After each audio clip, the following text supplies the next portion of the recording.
Welcome back to the podcast where I sit on my sofa and overshare.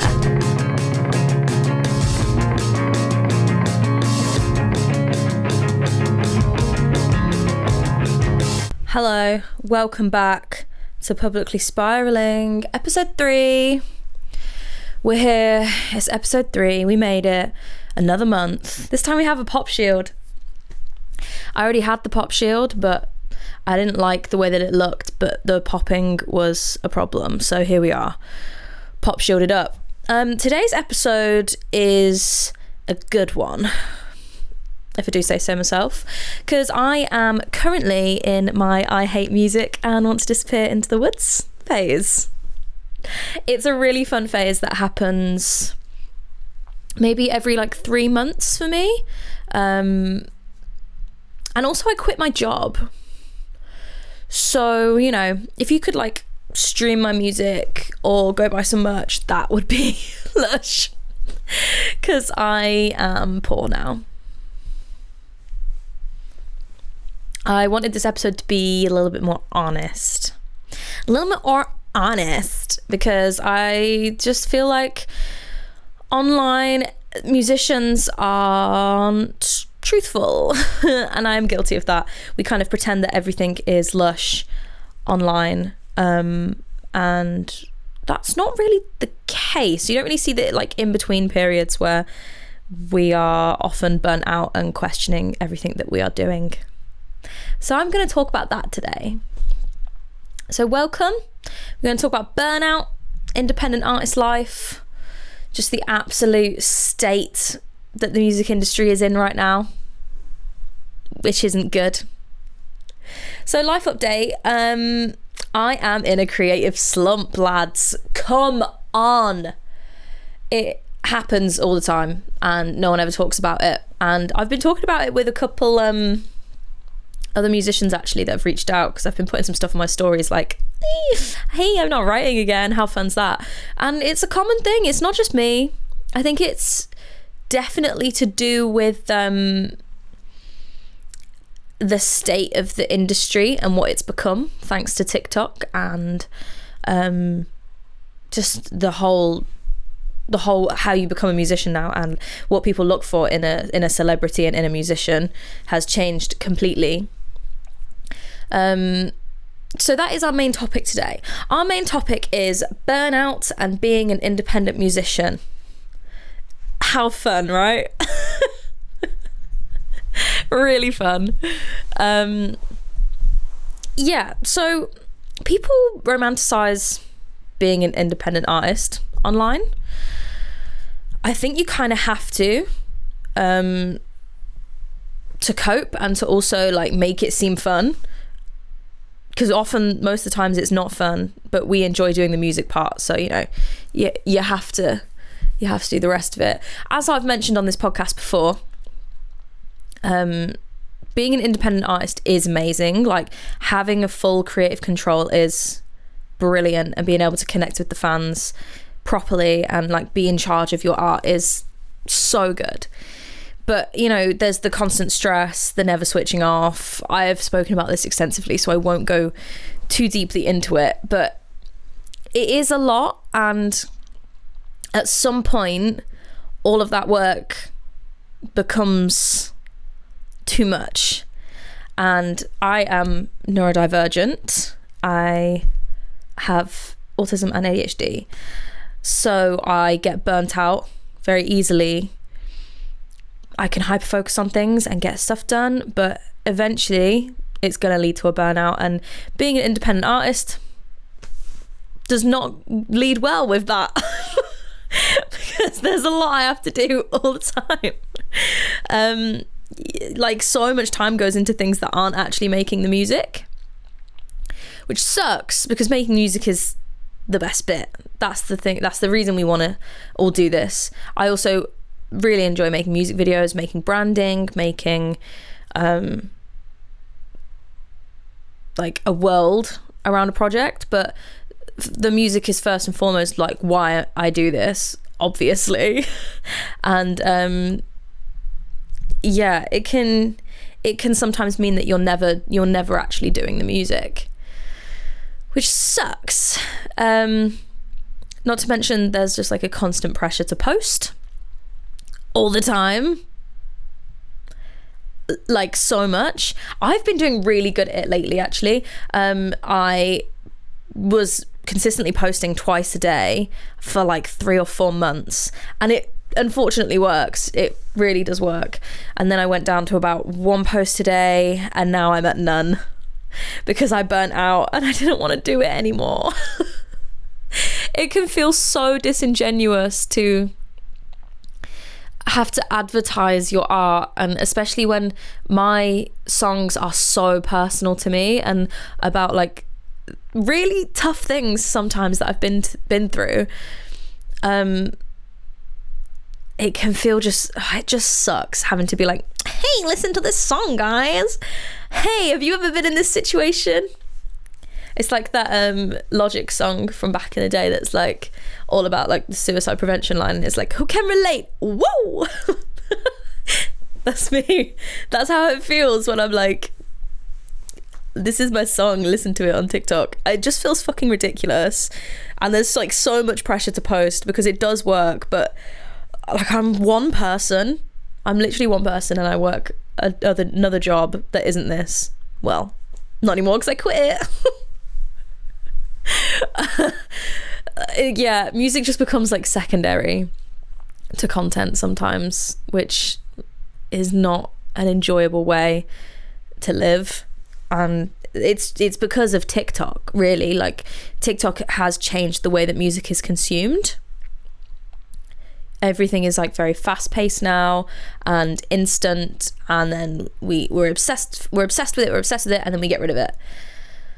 And people are writing songs with just the single TikTok hook in mind, and it is just weird. The music industry has completely changed, and it's difficult to try and keep on top of it. But it can feel like, yeah, sometimes music is like 20%, and then 80% is just pretending that you're having a fantastic time online. It's really not the case. I don't want it to just sound like I'm complaining. I'm not complaining. I love doing music, and I love interacting with you guys and finding new people and connecting. I love that part. But it is like 50 jobs in one, and right now I am in that creative slump. I'm not writing, I'm not recording, I'm barely posting, and this happens all the time. Like, this is just, unfortunately, I think, the cycle of being an independent musician with like no backing. Like every maybe 3 or 6 months I'll have this phase where I'd like do nothing and just cry and convince myself that this is like permanent and that I should quit music forever. But then I just remind myself that, you know, this is just a creative process. I think this is the process that comes with trying to monetize your creativity, and it's not permanent. It will go away. I just need to focus on the things that I enjoy, like writing music. And if that means that I have less engagement and my rate of engagement goes down on social media, fine. Whatever. You know, that's not why I'm doing it. Focus on my art and try not to get lost in the numbers, I think, which is easier said than done.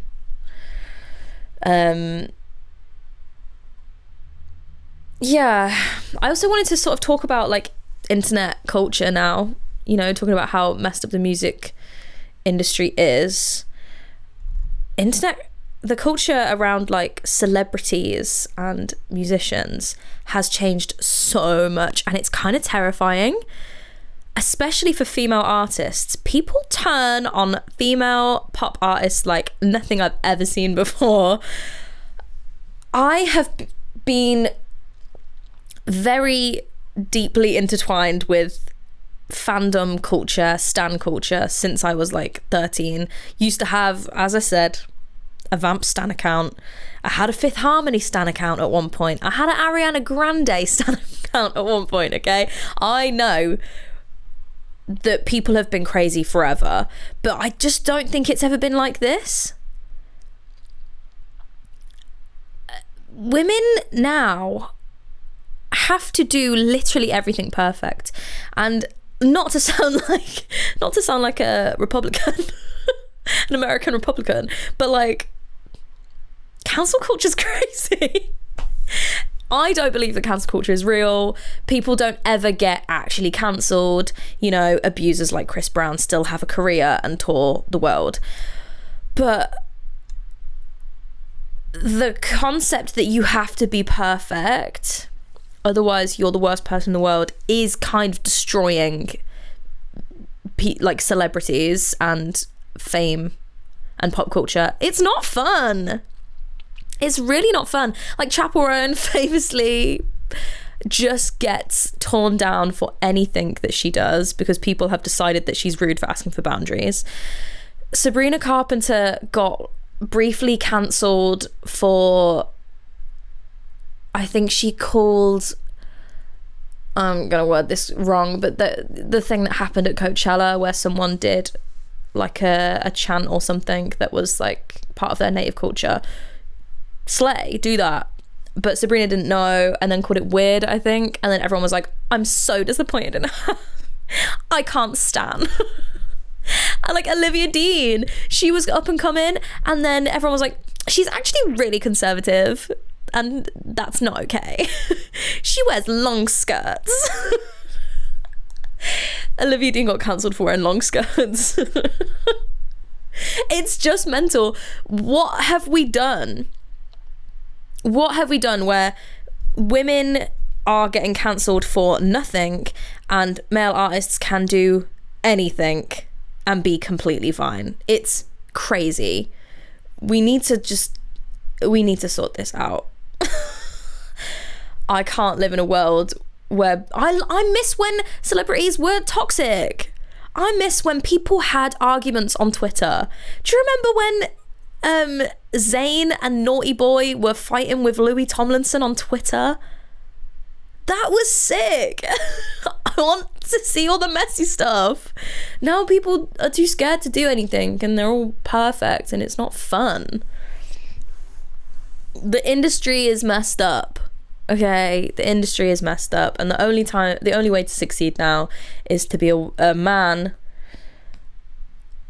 that is not very good, and no one cares if you're good or not. You're a bit hot, you're fine. Okay, ran over, I promise. Ran over. That's the main topic, okay? Burnout happens to everybody. It's not all glitz and glamour, and if you are an independent musician or a creative person that monetizes their hobby or creative juices, it's fine. If you're burning out, it's a cycle. You're gonna be okay. Talk to people about it. Focus on what you get out of it.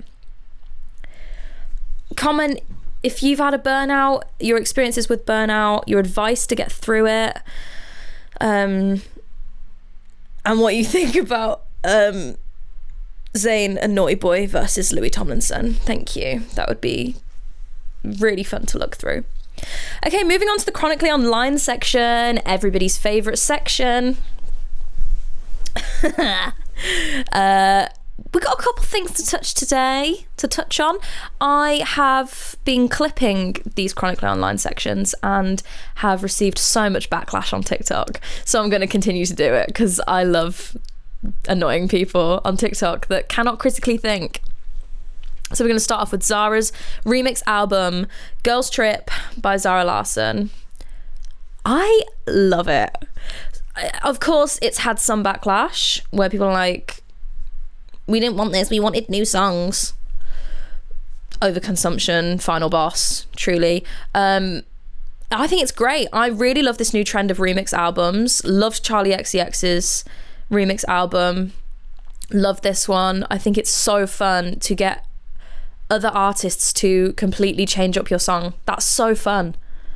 Getting to just relive this album from a different point of view is really enjoyable as a consumer, as a listener. I think the choice of artists was perfect. She did such a good job. Highlights for me: Midnight Sun by Pink Pantheress. That song just sounds like 2012. UK summer, the Olympics is gonna happen. I was 12 years old. Just like walking around the park, hanging out with your mates, banging some tunes. That's what that song reminds me of, and I love it. It's so British. It's so British, in it. I love it. Pink Pantheress is so good. I also loved Blue Moon. I think that was with Kalani. I've loved Kalani since I was like 15, so I'm always happy to see her. And I loved the R&B of it all. It was beautiful. Crush, Eli. Love Eli. I stan Eli. Big fan. Especially love Eli's ranting about saying Taylor Swift will never be trans and then getting so much backlash for it. Like, that's so funny. Taylor Swift fans are mad that Eli said that Taylor Swift will never be trans. Anyway, that's a topic for another day. But that song is so good. I love how unserious Eli is. And then Saturn's Return, I can't remember who did it, but Saturn's Return I think is my favourite off of that remix album. It is beautiful. I can't even describe it. You need to go and listen to it if you haven't. Gorgeous song, and such a fun way of reinventing it. So slay, Zara Larsson. You will always be famous in my household. I love you so much. I know you're watching and listening to this. Okay, the Met Gala happened. I'm kind of late on this because of where the podcast falls in the month, but the Met Gala happened and it was a bit of a controversial one. You know, Jeff Bezos just like bought, I think he's like one of the main sponsors now, and bought like a special honouring for his wife, who came dressed in like a Temu dress. So a lot of people didn't show up, and rightly so, I think. I really liked the theme this year. I love fashion. I really like fashion. If you couldn't tell, whenever you see me, I'm dressed in some crazy shit. I love fashion, and I've always loved the Met Gala. Nothing will ever beat Heavenly Bodies, obviously. My favourite looks from this year's Met Gala are... My favourite look is Emma Chamberlain. She ate that up. And that was the first look. That was the first look that any of us saw, because she showed up first because she was the host, and it is the best. And nothing will beat it. So, slay Emma Chamberlain. I used to watch her when she like first started out, and it's crazy where her career has come now. But that look was beautiful. It fit the theme perfectly. It was gorgeous. My least favourite is Cardi B. I'm sorry, some people like it, but unfortunately all I see is a prolapsed anus. I really hate to say it. It looks like she's just got like two big prolapsed anuses. Ain't I? Probably not. Best to think about the correct grammatical thing of plural of anus on the podcast. But yeah, that's what it looked like to me. So not a big fan, Cardi B. Bit of a flop of a Met Gala, to be honest. And I think, rightly so, we should probably stop supporting it. All these rich people dressing up for an event whilst everyone's dying. Anyway, Billie Eilish. Billie Eilish. She's in hot water because she talked about veganism. How dare she? How dare a vegan talk about veganism? She said that you cannot love animals or care for animals and also eat meat. And you know what? She's right. She's right. And why are we surprised that a vegan holds a vegan belief? That's my question. Obviously, she got an absolute fuck ton of backlash for this. All of her 12-year-old fans are raging that she has made them question something that they do that makes them feel guilty. I am a vegan. I've been a vegan since 2021, and most of my friends are vegan. I experience this a lot, where you talk about veganism in front of meat eaters or people that eat dairy, and they instantly feel attacked because they feel guilty. Because once you call it out, a lot of what people have convinced themselves, I used to eat meat, I had convinced myself that it was normal and everything was fine. But once you start to question that, it's natural to feel guilty and to feel ashamed about like what you've done, but it's also it's natural to push away from those feelings and not want to recognize that you've been doing something that's harmful to animals that you love. So I understand the backlash, but it is crazy. I also get that most of her fans are 12 and haven't reached full consciousness yet. But people are coming up with the normal excuses of like, oh, it's a privileged thing to be a vegan. No, it's not. It's actually really cheap because most vegans just eat like beans and tofu, and you know, we aren't going out and buying fake meat all the time. I get fake meat as like a special little treat, special little tasting treat.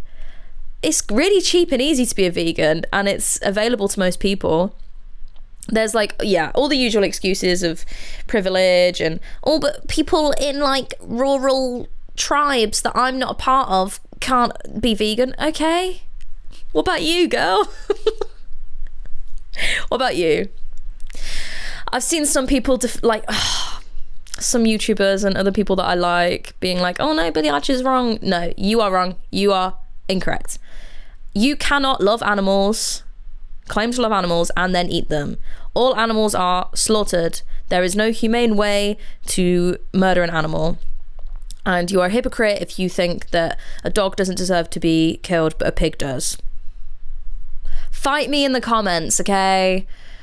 Fight me. Veganism is the right and moral thing to do. And I stand Billie Eilish forever for that. Okay, final point for the Chronically Online section. We're going to talk about Harry Styles again, because I haven't talked about him enough, and I haven't received enough backlash on TikTok for talking about him. I want more. I crave it. I've had people... So...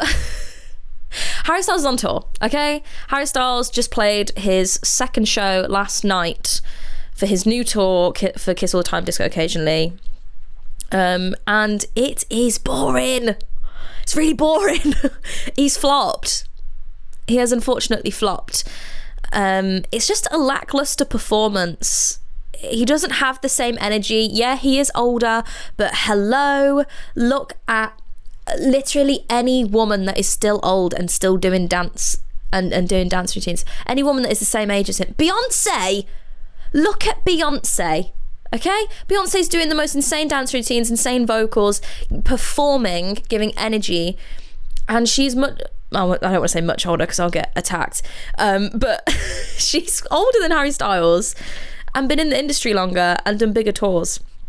People have been commenting saying he's nervous, he's had a long break, he's been in the industry ages, let him relax. No, you don't let these women relax. I'm not going to let him relax, okay? It is a lackluster performance. The outfits are strange. He's no longer dressing like a weird gay toddler, as one of these TikTokers I found called it. I loved his previous outfits. They were beautiful, they were cool, they were a brand, and they were different. And now he's like in 30-year-old man cosplay. What is it about 30-year-old men, yeah? As soon as they reach like their mid-30s or whatever, they just become obsessed with running and DJing. What's that disease? I'm getting sidetracked. Harry Styles is that man, and it's really sad to see. The set list is weird as well. The set list is quite strange. It's kind of just all of his like big songs. He's got a lot now, fair enough, but it's his big songs aren't the best, and he's not really playing that many deep cuts, so like a lot of the fans aren't very happy. And there's also this whole section where he's like DJing, but I think he's just on like a MIDI synth or something, I can't remember, but he's like DJing for ages. It goes on for like 5 whole minutes with like the most boring visuals I've ever seen, and then it's like hyping up and you're expecting it to go into something, and then it goes into American Girls, which is like really slow. It's a really strange set list. And the stage is weird, the stage is massive, and there's big humps and people can't see. There's a lot of backlash about it, and I commented on a TikTok. There was this TikTok that was like, oh my god, he's doing a dance break. And it was literally, I kid you not, him walking forwards and then doing like a slide to the side, then him walking forward and doing like a two-step little dance move, or walking forward and doing a hip roll. And these girls are going crazy. Of course they are. He is not, I don't find him attractive anymore, but he's an attractive man, and you know, people are going to go crazy over that. I used to go crazy over a man just going like that, reaching his hand down to himself. Good times. But so yeah, Swan was like, dance break, oh my god, can't believe it. And I commented like, are we calling this a dance break? Because come on, can we compare that to like Sabrina Carpenter dance break, Beyonce dance break, what are they called, that band that isn't K-pop but was like formed as K-pop, they sing about fried chicken, I can't remember what they're called, Catso. Catso dance break, that's a fucking dance break. Harry Styles stepping to the side, come on. And I got absolutely rinsed in the comments saying, you're an independent musician and you're hating on Harry Styles, have some respect. Because criticism is now hate, guys.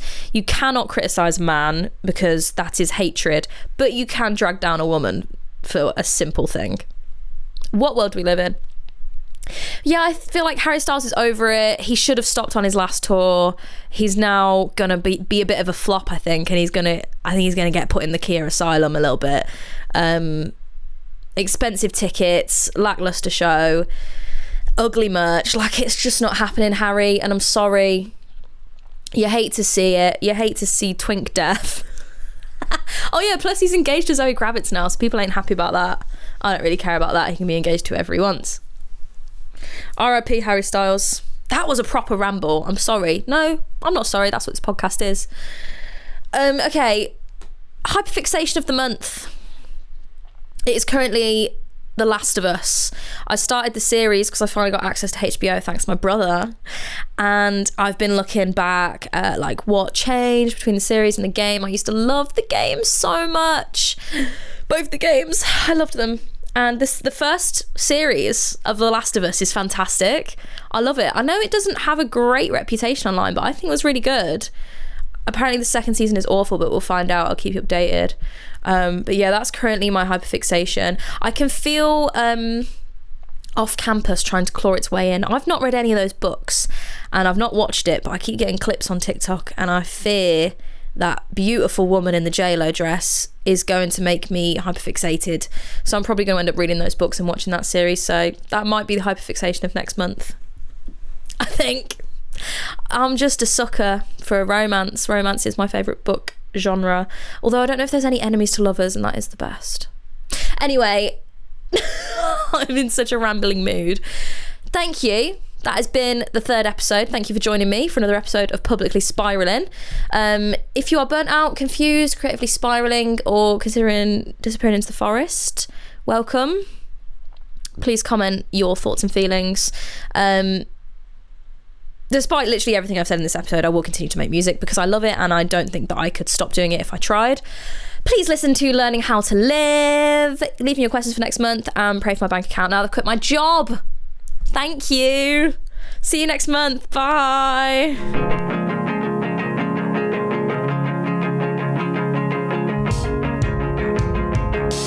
What was that? That was so over the top.